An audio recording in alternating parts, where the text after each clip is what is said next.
तो जैसा कि हमने पिछले पार्ट में देखा था कि बीरश और विश दोनों ही मिलकर यामाशी के ऊपर कई सारे अटैक कर रहे थे, लेकिन उनके इतने सारे अटैक करने के बावजूद भी यामाशी को बिल्कुल भी कुछ नहीं हुआ था। लेकिन यहाँ पर हैरानी की बात तो यो था कि यामाशी ने बीरश और विश दोनों को एक जोरदार पंच मारा था, जिसकी वजह से दोनों ही काफी दूर जाकर गिरे थे। इससे पहले कि वो दोनों दोबारा संभाल पाते, अचानक ही यामाशी ने उनके ऊपर अपने सन टेक्निक से अटैक कर दिया था। तो अब आगे इस नेक्स्ट पार्ट के स्टार्टिंग में हम देखते हैं कि विश को बचाने के लिए उसकी एंजल सिस्टर आ जाती हैं, जो कि अपनी पूरी ताकत लगाकर यामाशी के अटैक को ब्लॉक कर रही थी। लेकिन उसके चेहरे के एक्सप्रेशन को देखते हुए यह अंदाजा लगाया जा सकता है कि उसे इस अटैक को रोकने में काफी ज्यादा स्ट्रगल करना पड़ रहा है, जबकि दूसरी तरफ यामाशी बड़ी आराम से अपने अटैक को कंटिन्यू ही रख रहा था। तब ये देखकर विश भी आगे आता है ताकि वो अपने सिस्टर की मदद कर सके, लेकिन ये दोनों अपने पावर को मिलाकर भी इस अटैक को रोकने में काफी ज्यादा स्ट्रगल कर रहे थे। और काफी देर तक स्ट्रगल करने के बाद आखिरकार वहाँ पर एक जोरदार ब्लास्ट होता है। साथ ही साथ हम देखते हैं कि ये ब्लास्ट किसी भी ब्लास्ट से बहुत ही ज्यादा खतरनाक था, जिसकी वजह से यूनिवर्स से भी इस ब्लास्ट को देखा जा सकता था। लेकिन इसी के साथ ही हम गोकू को देखते हैं, जो कि इस एनर्जी के ब्लास्ट को महसूस करते हुए काफी तेजी से किसी तरह की यूनिवर्स को ट्रेवल करते हुए आगे बढ़ता ही जा रहा होता है। के बाद यहाँ से सीन शिफ्ट होकर हमें यामाशी को दिखाया जाता है। यामाशी इस बार बिल्कुल सही सलामत था, जबकि दूसरी तरफ हम ओमनी किंग को देखते हैं, जो कि दूसरे अटैक की वजह से और भी बहुत ही बुरी तरह से इंजर्ड हो चुका था। उसकी बॉडी में अलग अलग जगह पर चोट के निशान आ गए थे।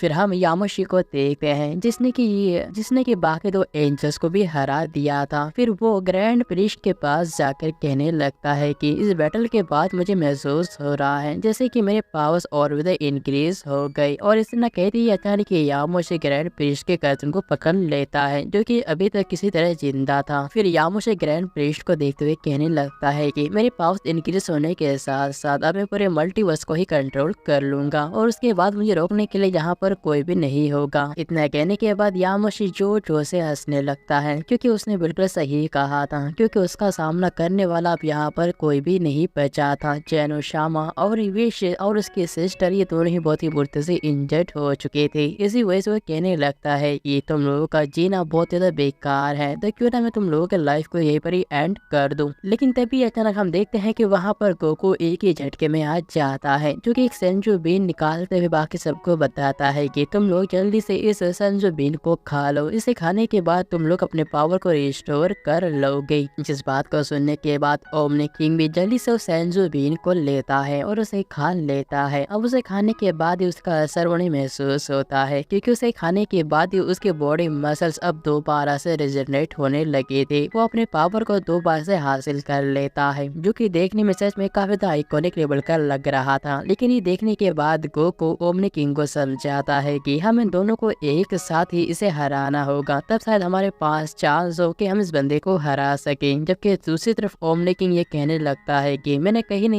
कभी नहीं सोचा था कि मेरे यूनिवर्स में ऐसा भी कोई दिन आएगा कि कोई ऐसा स्ट्रॉन्गेस्ट पर्सन जो कि मुझे भी हरा सके। जिसके बाद वो दोनों अपने सूझ और बूझ का इस्तेमाल करते हुए एक दूसरे के साथ मर्ज हो जाते हैं। इनका यह मर्ज काफी आइकॉनिक लेवल का था, क्योंकि इन दोनों के मर्ज होने की वजह से पूरा यूनिवर्स भी कांप गया था। यहाँ पर इनका एनर्जी पूरी चारों तरफ ही फैलने लग जाता है। दूसरी तरफ यामाशी भी ये देखकर काफी हैरान होकर उन्हें देख रहा था, क्योंकि गोकू और ओमनी किंग ने अपना अल्टीमेट कॉम्बाइन मर्ज कर लिया होता है। और दोस्तों, मैंने अब तक जितने भी सारे गोकू के मर्ज या फिर अल्टीमेट फॉर्म को देखा है, मुझे लगता है कि उनमें से काफी ज्यादा स्ट्रॉन्ग है। और यहाँ पर गोकू बन जाता है अल्टीमेट ओमनी किंग। फिर गोकू यामाशी को कहने लगता है कि मुझे लगता है कि अब तुम मुझसे फाइट करके देख सकते हो, लेकिन मैं तुम्हें सच बताना चाहता हूँ कि तुम चाहे जितना भी ज्यादा कोशिश कर लो, लेकिन मैं तुमसे हर एक कदम आगे ही रहूंगा, तो मुझे कभी हरा नहीं पाओगे, क्योंकि हम दोनों जो ये कॉम्बाइन कर चुके हैं, ये हमारा काफी स्ट्रॉन्गेस्ट फॉर्म है, और इस वजह से तुम हमें कभी हरा नहीं पाओगे।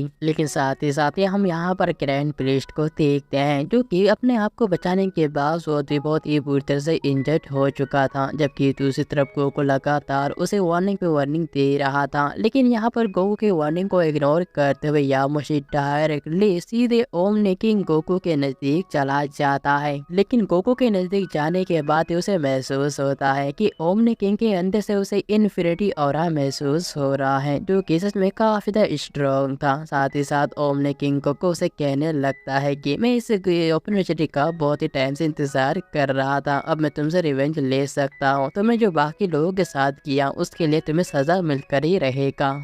लेकिन फिर भी यामोशी उसे कहने लगता है कि मुझे लगता था कि तुम्हें मेरे पावर के बारे में पता चल गया, लेकिन लगता है कि तुम भी मरने के लिए रेडी ही हो रही हो। तब इस पर ओमनी किंग कहने लगता है कि अगर ऐसी बात है तो क्यों न तुम मेरे ऊपर अटैक करके ही देख लो, तुम्हें अपने आप ही पता चल जाएगा। अब इस बात को सुनने के बाद भी यामोशी को बहुत ही ज्यादा गुस्सा आ जाता है और यहाँ पर वो ओमनी किंग के ऊपर एक जोरदार पंच मारता है। लेकिन हम देखते हैं कि उसके इतने बड़े पावरफुल अटैक के बावजूद भी ओमनी किंग गोकू को बिल्कुल भी कुछ नहीं हुआ था, वो बिल्कुल सही सलामत था। यहाँ तक कि वो यामोशी को देखकर बस एक सरकास्टिक स्माइल मारता है, जबकि दूसरी तरफ यामोशी को ये देखकर अपनी आंखों पर बिल्कुल यकीन नहीं हो रहा था। वो कहने लगता है कि आखिरकार ऐसे कैसे हो सकता है, मेरे इतने बड़े पावरफुल पंच और स्ट्रॉन्ग पंच से तुम कैसे बच सकते हो, इससे तो मैंने बड़े बड़े गॉड्स को भी हरा कर रखा है। लेकिन उसे परेशान देख कर ओमनी किंग उसे कहने लगता है कि तुम्हारा ये पंच उतना भी बेकार नहीं था, शायद इसने मुझे एक छोटा सा खरोच दे ही दिया। लेकिन इससे पहले कि ओमनी किंग गोकू और भी कुछ कह पाता, यामोशी डायरेक्टली उसके चेहरे के ऊपर एक पंच मार देता है। लेकिन इस बार यामोशी के अटैक की वजह से ओमनी किंग गोकू को बहुत ज्यादा गुस्सा आ जाता है और इसी वजह से ओमनी किंग गोकू अपने इन्फिनिटी मुक्कू का बारिश कर देता है। यहाँ पर गोकू अपने हाथों को इतनी तेज से हिला रहा था, उसके हाथ एक न होकर कई सारे हो रहे थे, जिसकी वजह से यहाँ पर यामोशी के चेहरे के ऊपर कई सारे पंचेस पड़ रहे होते हैं और इसकी वजह से वो अपने आप को बचा भी नहीं पाता। लेकिन यहाँ पर गोकू कई सारे अटैक करने के बाद आखिरकार वह उसे एक जोरदार पंच मार के दूर फेंक देता है, जिसकी वजह से यामोशी एक नजदीक के प्लेनेट के पास जाकर गिरता है। लेकिन इस अटैक के बाद वो अपने आप को ठीक से संभाल नहीं पा रहा था, वो काफी तेजी से पत्थरों को तोड़ते हुए अंदर गिरने लगता है। जबकि दूसरी तरफ हम ओमनी किंग गोकू को देखते हैं, जो कि ये देखकर कहने लगता है कि मैंने तो सिर्फ अपना थोड़ा सा ही पावर इस्तेमाल किया, मुझे नहीं लगा था कि तुम इतने से पावर को भी सही नहीं कर पाओगी। जबकि दूसरी तरफ हम यामोशी को देखते हैं, जो कि इस अटैक की वजह से उसका हालत बहुत ही ज्यादा खराब हो चुका होता है। फिर यामोशी अपने आप से ही कहने लगता है कि शायद मैंने इस बंदे को काफी ज्यादा कम समझ लिया, अगर इसी तरह से चलता रहा तब तो ये मुझे यहीं पर हरा डालेगा। जबकि दूसरी तरफ हम ओमनी किंग गोकू को देखते हैं, जो कि यामोशी को देखकर कहने लगता है कि अब इस खेल को खत्म करने का वक्त आ गया। यानी कि यहाँ पर ओमनी किंग साफ साफ यामोशी को जान से मारने वाला था। लेकिन इससे पहले कि यहाँ पर ओमनी किंग गोकू कुछ और भी कर पाता, अचानक ही यामोशी को कुछ होने लगता है, वो जोर से चिल्लाने लगता है। उसकी चिल्लाने की वजह से उसके अंदर से एक रेड एनर्जी निकल रहा था, जो कि चारों तरफ फैल रहा होता है। हालांकि ये देखकर ओमनी किंग गोकू को पहले कुछ भी समझ में नहीं आ रहा था, लेकिन देखते ही देखते अचानक ही यामोशी एक बहुत ही बड़े मंकी में कन्वर्ट होने लगता है। ये देखकर ओमनी किंग गोकू समझ जाता है कि असल में इस बंदे ने अपने चारों तरफ डिवाइन पावर को अवेकन कर लिया। वो अपने डिवाइन पावर का इस्तेमाल करके अपने चारों तरफ एक सील क्रिएट कर रहा है। के बाद हम यामोशी को देखते हैं, जो कि एक बहुत ही बड़े मंकी में कन्वर्ट होने के बाद वो डायरेक्टली सीधे ओमनी किंग के ऊपर अपने मुंह से एक रेड कलर की डिवाइन एनर्जी से अटैक कर देता है। ये अटैक काफी तक खतरनाक था, इस अटैक को रोकने में ओमनी किंग भी काफी ज्यादा स्ट्रगल करने लगता है। लेकिन शायद यहाँ पर ओमनी किंग गोकू ने यामोशी के अटैक को सच में काफी कमजोर आंक लिया था, तभी तो ये अटैक उसे भी चीरते हुए एक दूसरे यूनिवर्स में जाकर लगता है। ये अटैक उस यूनिवर्स में जाने के बाद वो यूनिवर्स एक ही सेकंड में पूरी तरह से डिस्ट्रॉय हो जाता है। उस यूनिवर्स की जगह अब वहाँ पर एक खाली स्पेस बन जाता है। जबकि दूसरी तरफ हम यामोशी को देखते हैं, क्योंकि इतने बड़े अटैक को करने के बाद अचानक वो अपनी बॉडी को उस मंकी के सिर के ऊपर लाकर रख रहा था। लेकिन साथ ही हम यहाँ पर ओमनी किंग गोकू को देखते हैं, जिसे कि कुछ भी नहीं हुआ था, क्योंकि टाइम रहते उसने अपने ड्रैगन डिवाइन को समन कर लिया था, जिसकी वजह से वो यामोशी के अटैक को ब्लॉक करने में कामयाब हुआ था। और दोस्तों इसी के साथ ये शानदार पार्ट यहीं पर एंड होता है। लेकिन अगर आपको जानना है कि यामोशी और ओमनी किंग गोकू के फाइट में आगे क्या होगा, तो उसके लिए आपको चैनल को सब्सक्राइब करना होगा और वो नेक्स्ट पार्ट भी मैं जल्दी ही अपलोड कर दूंगा। वही दोस्तों, welcome back to our channel. आप सभी का स्वागत स्वागत है ड्रैगन बॉल की और एक नए मूवी में। ये पार्ट 1 है और बाकी के पार्ट्स में बहुत जल्दी अपलोड कर दूंगा। तो चलिए फिर स्टार्ट करते हैं। इस पार्ट की स्टार्टिंग में हमें जेनो शामा के घर का सीन दिखाया जाता है, जहां पर अचानक ही एक बंदा जिसके चारों तरफ बहुत ही खतरनाक एनर्जी घूम रहा था वहां पर आ जाता है। लेकिन साथ ही साथ हम देखते हैं कि जैसे ही वह बंदा जेनो शामा के घर के दरवाजे के पास आया हुआ था, आहिस्ता आहिस्ता से दरवाजा खोलता है और उसके अंदर से कोई और नहीं बल्कि ग्रैंड प्रीस्ट बाहर आता है,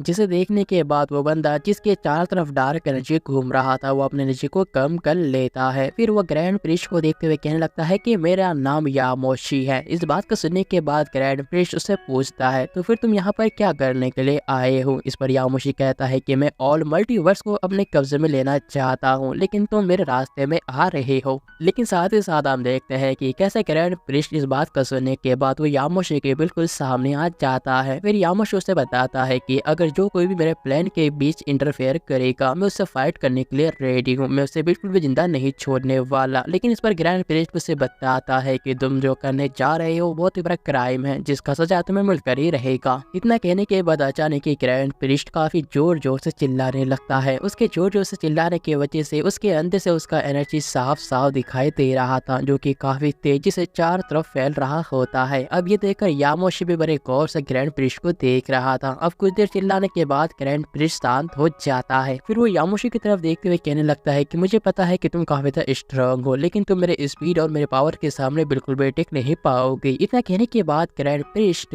जोरदार तरीके से अटैक करने के लिए चला जाता है। अब ये देखकर यामोशी भी उसके हर एक अटैक से काफी अच्छी तरह से अपने आप का डिफेंस कर रहा था, जबकि दूसरी तरफ ग्रैंड प्रीस्ट काफी तेजी से उसे पंच मारने की ट्राई करता है। और इसी के साथ ही वो लगातार ट्राई करने के बाद आखिरकार वो यामोशी के पेट पर एक जोरदार पंच मारता है। लेकिन हम देखते हैं कि तो पंच के बावजूद भी यामोशी को बिल्कुल भी कुछ नहीं हुआ था। उल्टा तो यहाँ पर ग्रैंड प्रीस्ट के ऊपर ही एक जोरदार पंच मारता है, वो भी डायरेक्ट उसके चेहरे के ऊपर। लेकिन साथ ही साथ हम यहाँ पर जेनो को देखते हैं जो कि बड़े गौर से इस फाइट को देख रहा होता है। लेकिन साथ ही साथ वो यामोशी से पूछता है कि क्या तुम वही बंदे हो जिसने कि यहाँ पर आकर मुझे परेशान करने की कोशिश की थी। साथ ही हम देखते हैं कि जेनो अपने दोनों ही बॉडीगार्ड के साथ यहाँ पर आया हुआ था। दूसरी तरफ हम ग्रैंड प्रीस्ट को देखते हैं जिसे कि यहाँ पर यामोशी ने बड़े आसानी से हरा दिया था। हालांकि इन दोनों की शानदार फाइट को हमें दिखाया नहीं जाता, लेकिन फिर भी यहाँ पर यामोशी जेनो को बताता है कि जो कोई भी गॉड मेरे रास्ते में आने की कोशिश करेगा मैं हर उस गॉड को पूरी तरह से डिस्ट्रॉय कर दूंगा।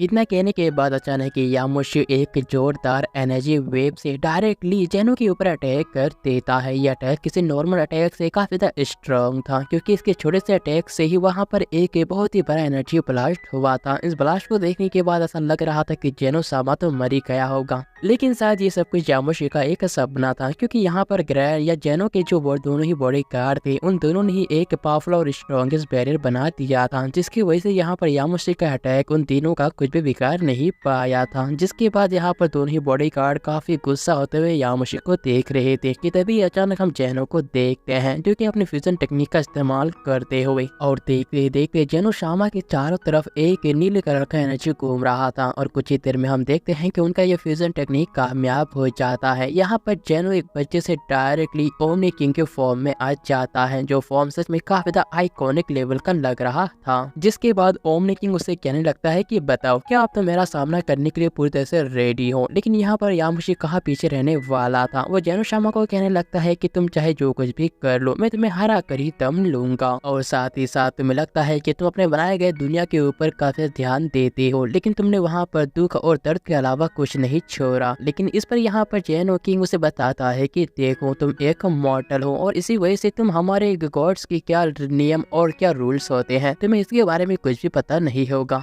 और इसके अलावा मैं तुम्हें सच्चाई बताना चाहता हूँ कि इस पूरे यूनिवर्स या फिर मल्टीवर्स में जो कुछ भी है वो सब कुछ मेरी ही बदौलत है, और तुम यहाँ पर आकर मुझे ही चैलेंज करना चाहते हो। लेकिन फिर भी मैं देखना चाहता हूँ कि आखिरकार तुम कितना ही ज्यादा स्ट्रांग हो, चलो दिखाओ। इतना कहने के बाद यहाँ पर ओमनी किंग यामोशी के ऊपर अटैक कर देता है, जो देखकर यामोशी भी अपने दोनों हाथों को आगे बढ़ाकर यहाँ पर ओमनी किंग के अटैक को ब्लॉक करता है। लेकिन हम देखते हैं कि यहाँ पर ओमनी किंग का ये अटैक कोई मामूली अटैक बिल्कुल भी नहीं था। उसकी छोटे से अटैक की वजह से वहाँ पर एक बहुत ही बड़ा एनर्जी ब्लास्ट होता है। इस एनर्जी के ब्लास्ट से ओमनी किंग के अंदर से जो एनर्जी निकल रही थी वो बाहर चले जाते हैं, जिसकी वजह से जेनोशामा के ऊपर जो सीट लगा हुआ था उसके घर के बाहर वो भी डिस्ट्रॉय हो जाता है। साथ ही साथ जेनोशामा के इतने बड़े पावरफुल अटैक और एनर्जी ब्लास्ट की वजह से यहाँ पर कई सारे प्लैनेट बहुत ही बुरी तरह से डिस्ट्रॉय होते जा रहे थे। ये अटैक इतना ही ज्यादा खतरनाक था कि इसका पूरा का पूरा इफेक्ट पूरे अर्थ के ऊपर भी पड़ता है। और इसी के साथ ही अर्थ के नीचे हम गोकू को देखते हैं जो कि इस एनर्जी को महसूस कर लिया था। ये देखकर गोकू मन ही मन सोचने लगता है कि आखिरकार इतना स्ट्रॉन्गेस्ट एनर्जी किसका है। ऐसा लग रहा है कि कोई पावरफुल बंदा किसी से फाइट कर रहा है, शायद मुझे भी जाकर देखना चाहिए कि आखिरकार वहाँ पर हो क्या रहा है। दूसरी तरफ हम जेनोशामा के घर को देखते हैं जो कि अब पूरी तरह से डिस्ट्रॉय हो चुका था। लेकिन इसी के साथ ही हम देखते हैं कि कैसे ओमनी किंग के इतने बड़े अटैक के बावजूद भी यामोशी को कुछ भी नहीं हुआ था। उल्टा यहाँ पर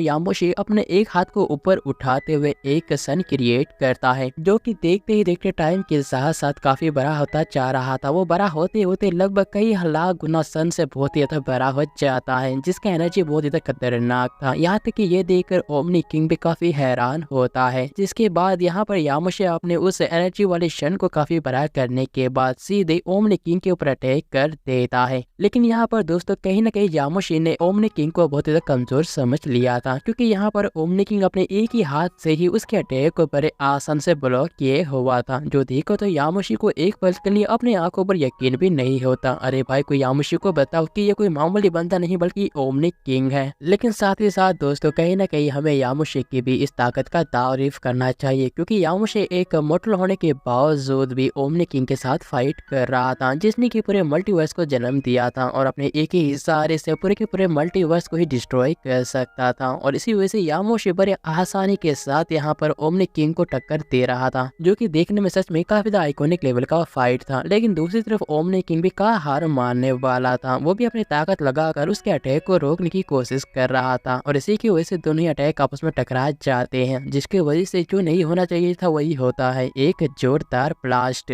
लेकिन ये ब्लास्ट किसी भी मामूली ब्लास्ट से लगभग लाखों गुना बहुत ज्यादा बड़ा था, क्योंकि ये ब्लास्ट इतना बड़ा ब्लास्ट था कि पूरे मल्टीवर्स को ही हिलाकर रख देता है, जिसकी वजह से कई सारे यूनिवर्सेस को इसका धमाके का एहसास हो जाता है। फिर कुछ ही देर में हम देखते हैं कि जिस मल्टीवर्स के बीचों बीच जेनोशामा का घर था अब वो एक खंडर में बदल चुका था। आसपास सिर्फ उसके टुकड़े ही बचे हुए थे। यहाँ पर ये पूरी जगह पूरी तरह से डिस्ट्रॉय हो चुका था, एक घर जो कि अब पूरी तरह से वीरान हो जाता है। लेकिन कुछ ही देर में हम ओमनी किंग को देखते हैं जो कि यहाँ पर यामोशी के अटैक की वजह से बहुत ही बुरी तरह से इंजर्ड हो चुका था, जबकि दूसरी तरफ यामोशी को इससे कुछ भी नहीं हुआ होता है। फिर यामोशी से कहने लगता है कि तुम्हारा लाइफ बहुत जल्दी एंड होने वाला है। लेकिन इससे पहले कि यामोशी दोबारा ओमनी किंग के ऊपर अटैक कर पाता, वहाँ पर विश और वीरस आ जाते हैं। विश यहाँ पर उस यामोशी को देखते हुए कहने लगता है कि मुझे इसके अंदर से बहुत ही खतरनाक लेवल का एनर्जी महसूस हो रहा है और इसी वजह से हमें बहुत ही ज्यादा केयरफुल रहना भी चाहिए। जबकि दूसरी तरफ यामोशी उन दोनों को देखते हुए कहने लगता है कि ये लोग भी मेरे गोल्स के बीच से इंटरफेयर कर रहे हैं, इसका मतलब मुझे इन्हें भी खत्म करना होगा। जबकि दूसरी तरफ विश उसे देखकर कहने लगता है कि साइंस तो हमेशा ही बहुत ज्यादा बुरे होते हैं, वो हर किसी का बड़े आसान से बेइज्जती कर देते हैं। लेकिन इसी के साथ हम वहाँ पर वीरस को भी देखते हैं जो कि यामोशी को देखते हुए कहने लगता है कि यहाँ पर सबसे ज्यादा स्ट्रॉन्गेस्ट हमारा जेनोशामा है, तो आखिरकार उनके पावर के सामने ये मॉर्टल कैसे टिक पाया और आखिरकार इतना ज्यादा स्ट्रॉन्ग भी कैसे हो सकता है। लेकिन इस पर विश वीरस से कहने लगता है कि वीरस हमें किसी भी तरह से लॉर्ड जेनो को कम से कम गुस्सा दिलाना होगा, हालांकि ऐसा ना हो कि वो ज्यादा ही गुस्सा हो जाए और वो इसे इविल बंदे के साथ साथ यूनिवर्स या फिर पूरे के पूरे मल्टीवर्स को मिटा सकते हैं, इसलिए जितना हो सके हमें उसे शांत करना होगा। जबकि दूसरी तरफ यामोशी ने कहने लगता है कि बस बहुत हो गया, क्या तुम लोग मुझसे फाइट करने वाले भी हो या फिर नहीं। लेकिन इस बात को सुनने के बाद विश और वीरस दोनों ही काफी जोर जोर से चिल्लाने लगते हैं। वो चिल्लाते हुए अपने गुस्से को बाहर निकाल रहे थे और इसी के साथ उनके अंदर से बहुत ही खतरनाक लेवल का एनर्जी भी निकल रहा था, जिसके बाद दोनों ही पूरी तरह से अपने पावर को एक्टिवेट करने के बाद यहाँ पर विश कई सारे एनर्जी टारगेट का इस्तेमाल करते हुए यामोशी के ऊपर अटैक करना स्टार्ट कर देता है और इसी के दौरान वीरस भी उसके ऊपर कई सारे अटैक करता है। यहाँ पर विश और वीरस दोनों ही मिलकर यामोशी के ऊपर कई सारे अटैक कर रहे थे। ये अटैक किसी भी आम अटैक से कई गुना ज्यादा खतरनाक थे। अब इन इतने बड़े अटैक्स के बाद यहाँ पर वीरस और विश वीरस को लगता है कि वह उनका अटैक कामयाब हो गया, लेकिन शायद उन लोगों ने यामाशी को बहुत ज्यादा कमजोर समझ लिया था, क्योंकि इतने सारे अटैक के बावजूद भी यामाशी को कुछ भी नहीं हुआ था। उसे चोट पहुंचने का तो दूर, यहाँ पर उसे एक छोटा सा खरोच भी नहीं आया था। और इसी वजह से वीरस और विश दोनों ही खुले के आंखों से ये देखकर काफी हैरान थे। लेकिन यहाँ पर वीरस अपने गुस्से को कंट्रोल नहीं कर पाता। वो डायरेक्टली यामाशी के पास जाकर उसके ऊपर कॉम्बैट अटैक करता है। वो एक साथ लाइट की भी स्पीड से यहाँ पर यामाशी के ऊपर कई सारे अटैक कर रहा था, लेकिन ऐसा लग रहा था कि यामाशी तो जैसे उसके सामने एक पहाड़ है और वीरस उसके सामने एक छोटा बच्चा। तभी तो यहाँ पर वीरस का कोई भी अटैक यामाशी के ऊपर कोई असर नहीं कर रहा था, जो देखकर विज भी यहाँ पर वीरस के साथ ज्वाइन होते हुए यामाशी के ऊपर अटैक करना स्टार्ट करता है।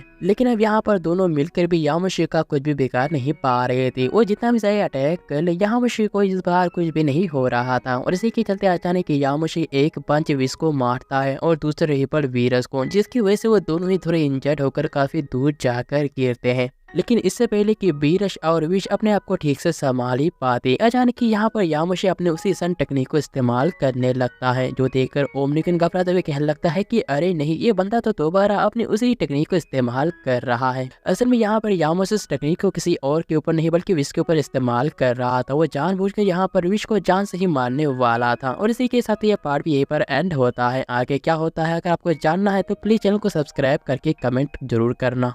तो जैसा कि हमने पिछले पार्ट में देखा था कि यामाशी ने अपना strongest attack directly omni king Goku के ऊपर किया था, जो कि सच में काफी ज़्यादा खतरनाक था। लेकिन फिर भी उसके इतने बड़े खतरनाक अटैक के होने के बावजूद भी गोकू बड़े आराम से उसके अटैक से बच गया था। और फिर गोकू और यामाशी दोनों ही एक बार फिर से दोनों ही आमने सामने आ गए थे। तो अब आगे इस नेक्स्ट पार्ट के स्टार्टिंग हम यामाशी और गोकू को देखते हैं। दोनों ही एक दूसरे के सामने अपने अपनी एनर्जी को फैलाए हुए खड़े थे। ऐसा लग रहा था कि दोनों में से कोई भी हार मानने के लिए बिल्कुल भी रेडी नहीं है। तब फिर गोकू यामाशी को कहने लगता है कि अब मैं उन सारे गॉड्स की पावर का इस्तेमाल करूंगा जो कि इस पूरे यूनिवर्स को बैलेंस बना कर रखते हैं, वो भी अपने एक ही पंच में। इतना कहने के बाद वो यामाशी के ऊपर एक जोरदार पंच मारता है। लेकिन यह देखने के बाद यामाशी भी गोकू के ऊपर एक जोरदार काउंटर अटैक करता है। अब दोनों ही अटैक्स आपस में टकराने से वहां पर एक बहुत ही बड़ा एनर्जी ब्लास्ट होता है। इस एनर्जी ब्लास्ट की वजह से वहां पर जितने भी सारे यूनिवर्स थे,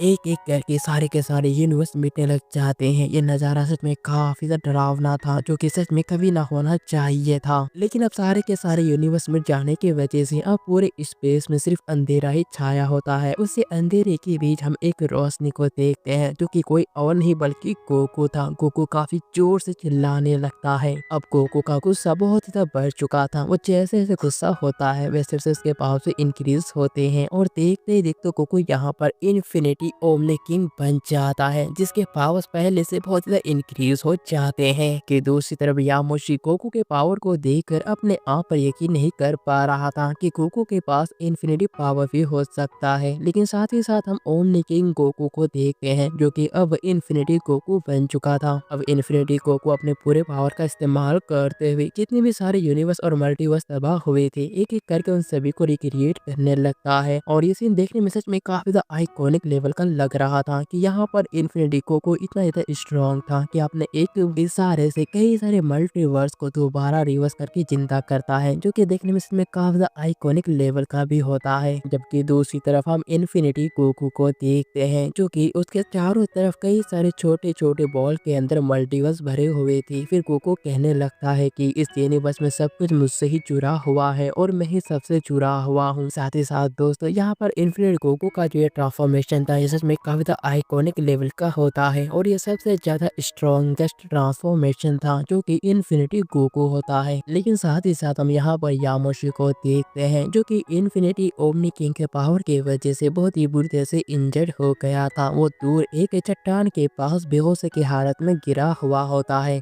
दूसरी तरफ हम इन्फिनिटी ओमनी किंग गोकू को देखते हैं, जो कि कहने लगता है कि जब तुमने गॉड्स के ऊपर अटैक किया तभी तुमने अपने नसीब को बदलना स्टार्ट किया है और इसी वजह से अब मैं तुम्हें पूरी तरह से सील कर दूंगा। जिसके बाद कुछ ही देर में गोकू उन सारे फ्यूजन से अलग हो जाता है, जहाँ पर जेनु और उसके दोनों बॉडी गार्ड्स अब फ्यूजन से अलग हो गए थे। लेकिन यहाँ पर गोकू बिल्कुल भी नॉर्मल नहीं था, उसके पावर्स बिल्कुल पहले से कहीं ज्यादा इंक्रीज हो हो गई थी। जिस बात का एहसास यहाँ पर गोकू को भी हो जाता है, वो कहने लगता है कि मुझे ऐसा फील हो रहा है जैसे कि मेरे बॉडी के अंदर अभी भी बहुत ही ज्यादा पावर हो। लेकिन तभी अचानक हम देखते हैं कि वहाँ पर एक आधा गोल्डन मास्क पहने हुआ एंजल आ जाता है। वैसे दोस्तों, मुझे एंजल का नाम तो पता है, लेकिन मैं जानना चाहता हूँ कि क्या आपको इसका नाम पता है, इसीलिए आपको इसका कमेंट में नाम जरूर बताना होगा। जिसके बाद कोई वहाँ एंजल कहने लगता है कि तुम्हें ढूंढना इतना ज्यादा आसान नहीं था, सच में मुझे काफी ज्यादा दिक्कत हुआ। जबकि कोको उसे देखकर कहने लगता है कि मुझे नहीं लगता है कि मैंने तुम्हें आज से पहले कहीं देखा है, आखिरकार तुम हो कौन और यहाँ पर क्या कर रही हो। लेकिन फिर वो गोल्डन वाली एंजल कहने लगता है कि कोई बात नहीं, इस छोटे से प्रॉब्लम को मैं तुम्हारे लिए सॉल्व कर सकती हूँ। अब इस बात को सुनने के बाद गोको भी काफी खुश होकर कहने लगता है कि ओ, तो आखिरकार सब कुछ नॉर्मल होने वाला है। दूसरी तरफ हम उस गोल्डन मास्क पहने हुए एंजल को देखते हैं, जो कि अपने पावर का इस्तेमाल करते हुए यामोशी को चेन से बांध देता है। लेकिन ये देखकर कोको काफी हैरान होकर कहने लगता है कि क्या तुम्हारे मामूली से चेन से यामोशी को रोक भी सकते हैं। इस पर वह एंजल बताता है कि हाँ बिल्कुल, तुम्हें चिंता करने की कोई भी जरूरत नहीं, और आज से तुमने एक बहुत ही बड़े और खतरनाक बैटल को जीता है, तो हमें दोबारा वापस घर चले जाना चाहिए। जबकि दूसरी तरफ कोको उसके बातों को सुनने के बाद कहने लगता है कि बहुत बढ़िया, और मुझे पूरा यकीन है कि अगर हम दोनों ने ही एक दूसरे का मदद करना स्टार्ट किया, तब हम दोनों के पावर्स काफी ज्यादा इंक्रीज हो जाएंगे और आने वाले खतरों को भी हम लोग बड़े आसानी से सामना कर सकते हैं या उन्हें रोक भी सकते हैं। जिसके बाद यहाँ से सीन बदलता है और हमें जेनो का घर का सीन दिखाया जाता है, जहाँ पर यामुशी को जंजीरों से बांध कर रखा गया था। लेकिन ये देखकर यामुशी काफी गुस्सा होते हुए उन जंजीरों को तोड़ने की कोशिश भी कर रहा होता है। लेकिन ये देखकर जेनो कहने लगता है कि इसका जो एनर्जी है ये मुझे सच में काफी ज्यादा इरिटेटेड कर रहा है, तो क्यों ना मैं इसे मिटा दूं। जबकि यामुशी इस बात को सुनने के बाद और भी ज्यादा गुस्सा हो जाता है। वो गुस्से से अपने एनर्जी को रिलीज करता है, वो उस जंजीर को तोड़ने की पूरी कोशिश कर रहा होता है। लेकिन जैसे जैसे यहाँ पर यामुशी गुस्सा कर रहा था, वैसे वैसे उसके पावर्स काफी इंक्रीज होते जा रहे थे, जिसकी वजह से ये देखकर ग्रैंड प्रीस्ट काफी घबराने भी लगता है, क्योंकि यहाँ पर यामुशी के पावर्स रुकने का नाम नहीं ले रहे थे। वो जितना ही ज्यादा जोर से चिल्लाता था, उतना ही ज्यादा उसके पावर्स इंक्रीज हो रहे थे, जिसकी वजह से उन्हें डर भी लग रहा था कि कहीं ये जंजीरें टूट ना जाए। और लास्ट में बिल्कुल वही होता है, क्योंकि देखते ही देखते यहाँ पर यामुशी के पावर्स रिकवर हो जाते हैं और वो एक जोरदार एनर्जी ब्लास्ट के साथ उन जंजीरों को डिस्ट्रॉय कर देता है।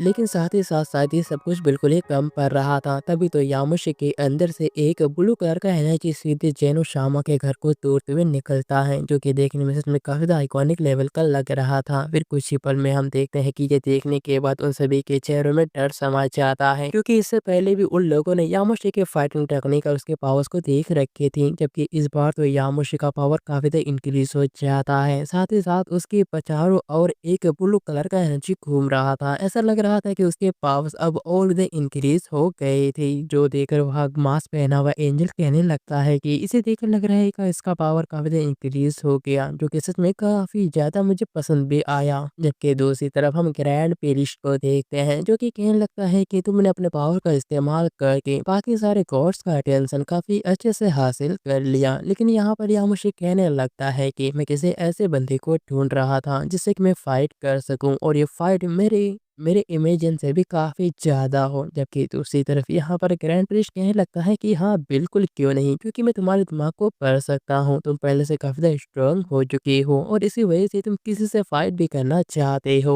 जबकि दूसरी तरफ हम मास्क पहने वाले एंजल को देखते हैं, जो कि कहने लगता है कि मुझे तो अभी भी यकीन नहीं हो रहा कि यामुशी के पावर्स इंक्रीज होते ही जा रहे हैं, लेकिन मैं एक बात समझ नहीं पा रहा कि आखिरकार इसके पावर्स लगातार इस तरह से इंक्रीज कैसे हो सकते हैं। कहीं ऐसा तो नहीं कि मैंने इससे पहले इसके फाउंडेशन को डिस्ट्रॉय कर दिया और रिकवर होने के बाद ये काफी तेजी से अपने पावर्स को इंक्रीज कर पा रहा है। लेकिन जो भी हो, यहाँ पर ग्रैंड प्रीस्ट और मास्क पहना हुआ एंजल समझ जाता है कि उन दोनों को मिलकर यहाँ पर जेनो को बचाना होगा। तभी तो यहाँ पर मास्क पहने हुए एंजल जेनो को लेकर वहां से निकल जाता है और यहाँ पर फिर से एक बार ग्रैंड प्रीस्ट और यामोशी एक दूसरे के आमने सामने आ जाते हैं, जहाँ पर ग्रैंड प्रीस्ट कहने लगता है कि मैं उन सारे गॉड्स का बदला तुमसे लेकर रहूंगा जिन्हें तुमने मारा है। इतना कहने के बाद ग्रैंड प्रिस्ट दोबारा काफी जोर से चिल्लाने लगता है। उसके जोर से चिल्लाने की वजह से उसका पूरा एनर्जी उसके बॉडी से निकलने लग जाता है। साथ ही साथ उसके एनर्जी की वजह से आसपास बहुत ही खतरनाक लेवल का एनर्जी फैलने लगा था और देखते देखते ग्रैंड प्रिस्ट का बॉडी चेंज होने लगता है। और इसी के साथ ये शानदार पार्ट भी यहीं पर एंड होता है। दोस्तों, आपको ये एक्सप्लेनेशन कैसा लगा मुझे कमेंट करके जरूर बताएं और चैनल को सब्सक्राइब करना मत भूलिएगा। तो हे दोस्तों, जैसा कि हमने पिछले पार्ट में देखा था कि कैसे जैन और शामा ने जब यामोशी को कैद करके रखा था, तब ये देखकर यामोशी इतना ज़्यादा गुस्सा हो गया था, जिसकी वजह से गुस्से के चलते ही उसने अपने सारे के सारे स्पिरिचुअल चेन्स को एक ही झटके में डिस्ट्रॉय कर दिया था। और इसी के साथ ही यामोशी का पावर भी काफ़ी ज़्यादा इंक्रीज हो चुका था, क्योंकि उसकी चारों तरफ ब्लू कलर का एनर्जी घूम रहा था, जिससे कि ग्रैंड प्रीस्ट के साथ साथ मास्क एंजल को भी पता चल गया था कि ये बंदा और भी स्ट्रॉन्ग हो चुका है। जिसके बाद यहाँ पर ग्रैंड प्रिस्ट और यामोशी एक दूसरे के साथ फाइट करने के लिए आमने सामने आ गए थे। तो अब आगे इस नेक्स्ट पार्ट की स्टार्टिंग भी वहीं से होता है, जहाँ पर हम ग्रैंड प्रिस्ट को देखते हैं जो कि अपनी पावर को इंक्रीज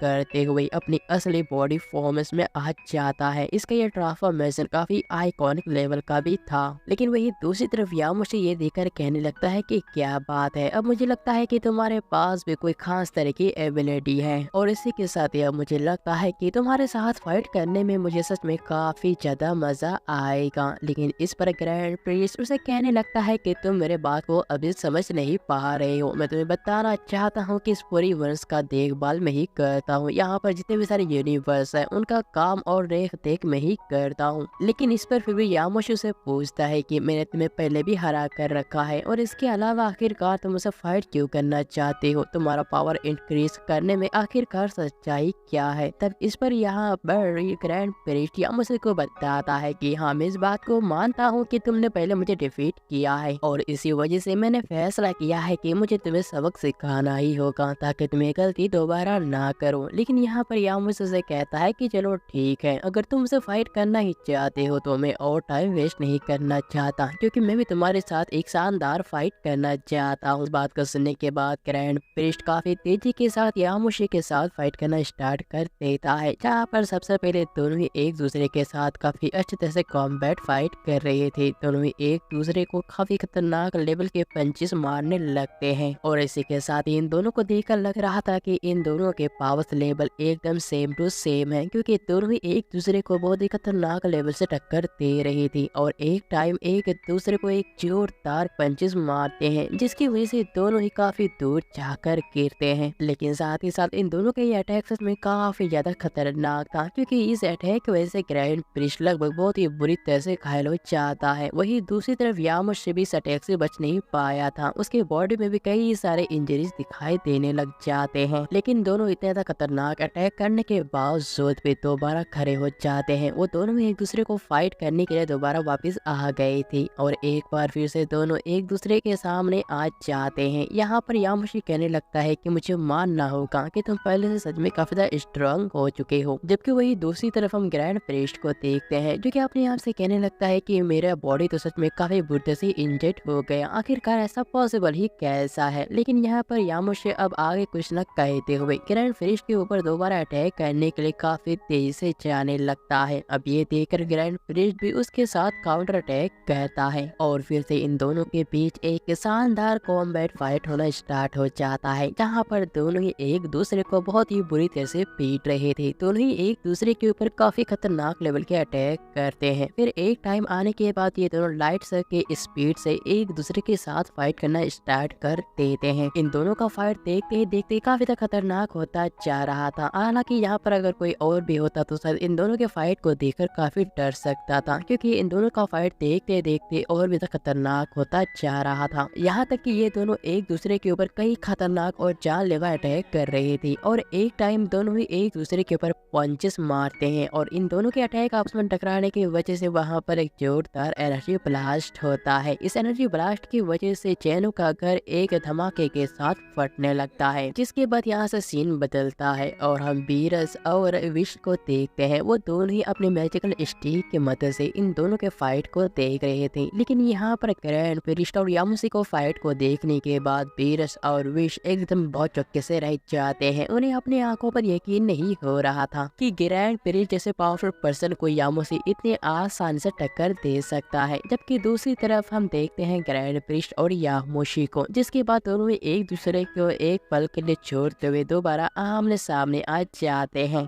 लेकिन साथ ही साथ अब ये दोनों अचानक ही एक दूसरे को एकदम से टक्कर देखने लगे थे। फिर यामोशी अपने आप से ही कहने लगता है कि इस बंदे के अटैक की वजह से मोती बहुत ही सीरियस इंजरीज आ गई, क्योंकि इसके हर एक अटैक काफी ज्यादा फास्ट है जिन्हें मैं डॉज नहीं कर सकता। लेकिन फिर यहाँ पर ग्रैंड प्रिस्ट यामोशी को बताता है कि अब तुम्हें मानना ही होगा कि मुझसे ज्यादा स्ट्रॉन्गेस्ट यहाँ पर है ही कोई नहीं। लेकिन अब अचानक ही यामोशी इस बात को सुनने के बाद ये अपना सनलाइट टेक्निक इस्तेमाल करने लगता है। वो अपने हाथ में एक छोटा सा सन क्रिएट करता है जो कि देखते देखते धीरे धीरे बड़ा होता जा रहा था। तब ये देखने के बाद ग्रैंड प्रिस्ट भी अपने हाथ को आगे बढ़ाते हुए अपना स्ट्रॉन्गेस्ट मूव इस्तेमाल करने के लिए रेडी होने लगता है। और फिर एक टाइम आने के बाद वो दोनों एक दूसरे के ऊपर अटैक कर देते हैं, जहाँ पर दोनों अटैक फिर से आपस में टकरा जाते हैं। लेकिन दोनों में से कोई भी हार मानने के लिए बिल्कुल भी रेडी नहीं था। जहाँ पर यामोशी अपने फुल पावर का इस्तेमाल कर रहा था, तो वही दूसरी तरफ ग्रैंड प्रिस्ट भी अपने फुल और मैक्सिमम पावर का इस्तेमाल करके उसके अटैक के ऊपर काउंटर अटैक करता है। और फिर दोनों ही अटैक्स आपस में टकराने की वजह से एक बार फिर एक जोरदार एनर्जी ब्लास्ट होता है। हालांकि ये एनर्जी ब्लास्ट किसी आम ब्लास्ट से बहुत ज्यादा खतरनाक था, क्योंकि इसके ब्लास्ट की वजह से जेनो का जो घर था वो घर एक ही झटके में डिस्ट्रॉय हो जाता है। यहाँ तक कि यामोशी भी इस ब्लास्ट को ठीक से सहन नहीं कर पा रहा था। और हम देखते हैं कि एक बार फिर से जेनो का घर पूरी तरह से खराब यानी कि डिस्ट्रॉय हो जाता है। लेकिन उसी डिस्ट्रॉय वाले जगह के अंदर हम देखते हैं ग्रैंड प्रिस्ट को, जिसे कितने बड़े धमाके के बावजूद भी कुछ नहीं हुआ था, वो बिल्कुल सही सलामत होता है। लेकिन साथ ही साथ हम दूसरी तरफ यामोशी को भी देखते हैं, जो कि बिल्कुल ठीक ठाक था, लेकिन उसके बॉडी में कई सारे इंजरीज आ गई थी। तब ये देखकर ग्रैंड प्रिस्ट कहने लगता है कि क्या बात है, मुझे उम्मीद नहीं था कि इतने बड़े एनर्जी ब्लास्ट के बावजूद भी तुम जिंदा ही बच जाओगी। तब इस पर यामोशी कहने लगता है कि हाँ बिल्कुल, क्योंकि मैंने कई सारे काउंटरलेस बैटल्स लड़े हैं और साथ ही साथ मैंने इसी जगह पर तुम्हारे गॉड्स को भी हरा दिया है। और इसके बाद जब तक मैं तुम्हें पूरी तरह से डिस्ट्रॉय नहीं कर दूं तब तक मैं भी मर नहीं सकती। इस पर ग्रैंड प्रिस्ट से कहने लगता है कि बेवकूफ कहीं की, तुम्हें मेरे पावर का अंदाजा नहीं है, लेकिन अगर तुम मेरे सामने झुककर मुझसे माफी मांग लेते हो तो हो सकता है कि मैं तुम्हें जिंदा छोड़ दूं और तुम यहाँ से जा सकूं। जबकि दूसरी तरफ यामोशी कहने लगता है कि मैं तो मजाक कर रहा था, लेकिन लगता है कि तुम्हारी बकवास बातों को सुनने के बाद मुझे जल्द से जल्द तुम्हारा काम निपटाना ही होगा। तब इस पर ग्रैंड प्रिंस से बताता है कि तुम चाहे जितने भी स्ट्रांग हो जाओ इसका कोई फायदा नहीं, क्योंकि हो तो तुम एक मॉर्टल ही। और शायद तुम्हें नहीं पता कि इस पूरे यूनिवर्स का भी लाइफ टाइम एक शॉर्ट लिमिटेड होता है, यानी कि एक टाइम इस यूनिवर्स को भी खत्म होना पड़ता है, लेकिन मैं कभी नहीं खत्म होता। फिर इस बात को सुनने के बाद यामोशी अचानक ही अपने पूरे पावर को चार्ज करने लगता है। उसके चारों तरफ दोबारा वही ब्लू एनर्जी घूमने लगता है, जो देखने के बाद ग्रैंड प्रिस्ट भी कहाँ पीछे रहने वाला था। वो भी काफी जोर से चिल्लाते हुए अपने पावर को पूरी तरह से एक्टिवेट करने लगता है। दोनों ही एक दूसरे के पावर को काफी अच्छी तरह से एक्टिवेट कर भी लेते हैं और फिर एक दूसरे के हाथ को पकड़कर एक दूसरे को पीछे धकेलने की कोशिश करते हैं। लेकिन इसी के दौरान ग्रैंड प्रिस्ट काफी चालाकी के साथ यामोशी के पेट पर एक जोरदार किक मारता है, जिसकी वजह से बेचारे यामोशी का हालत पूरी तरह से खराब भी हो जाता है। और फिर इसी मौके का फायदा उठाकर ग्रैंड प्रिस्ट अपने कई सारे पंचेस का इस्तेमाल करके यामोशी को बहुत ही बुरी तरह से पीटने लगता है, जिसकी वजह से यामोशी को कुछ भी समझ में नहीं आ रहा था कि अब उसे क्या करना चाहिए। और फिर इस मौके का दोबारा फायदा उठाते हुए ग्रैंड प्रिस्ट अपने स्ट्रॉन्गेस्ट मूव का इस्तेमाल करता है। वो अपने दोनों हाथ को आगे करते हुए एक जोरदार एनर्जी वेव का इस्तेमाल करता है। इस एनर्जी वेव की वजह से यामोशी उसके साथ पूरे यूनिवर्स का ट्रैवल करने लगता है। हालांकि वो इससे बचने की काफी ट्राई भी कर रहा था, लेकिन वो कुछ नहीं कर पाता। और यहाँ पर ग्रैंड प्रिस्ट अपनी एनर्जी ब्लास्ट का इस्तेमाल करते हुए यामोशी को सीधे अर्थ के सेंटर यानी कि सन के पास डाल देता है। और फिर हम देखते हैं कि कैसे यामोशी उस सन के बीचों बीच बेहोश पड़ा है और धीरे धीरे गायब हो जाता है। हालांकि यामोशी मरा है या जिंदा है यह हमें दोबारा नहीं दिखाया जाता। जिसके बाद हम देखते हैं ग्रैंड प्रिस्ट को, जो कि एक नजर आसपास की चीजों को देखता है। वो उसे एहसास होता है कि आसपास बहुत ही तबाही मच चुका है और इसी वजह से ग्रैंड प्रिस्ट स्नैप करता है। उसके स्नैप करते ही एक ही पल में वहाँ पर जो जेनो का जो घर पूरी तरह से डिस्ट्रॉय हो चुका था वहाँ धीरे धीरे दोबारा जनरेट होने लगता है, यानी कि ठीक होने लगता है। देखते देखते कुछ ही टाइम में पूरा का पूरा प्लेनेट पूरी तरह से सही सलामत हो जाता है। फिर हम देखते हैं कि कुछ ही देर में वहाँ पर जेनो अपने दोनों ही बॉडी गार्ड्स के साथ आ जाता है, जिसे देखने के बाद ग्रैंड प्रिस्ट अपनी ट्रांसफॉर्मेशन को रोककर नॉर्मल में आ जाता है। लेकिन अब यहाँ पर ग्रैंड प्रिस्ट पहले से बहुत ज्यादा कमजोर लग रहा था, जबकि जेनो ये देखकर कहने लगता है कि तुम्हें तो सच में काफी ज्यादा मजा आया होगा ना। और दोस्तों इसी के साथ ये मूवी यहीं पर एंड होता है। अगर आपको नेक्स्ट पार्ट या फिर नेक्स्ट मूवी चाहिए तो प्लीज कमेंट करके चैनल को सब्सक्राइब करना मत भूलिएगा।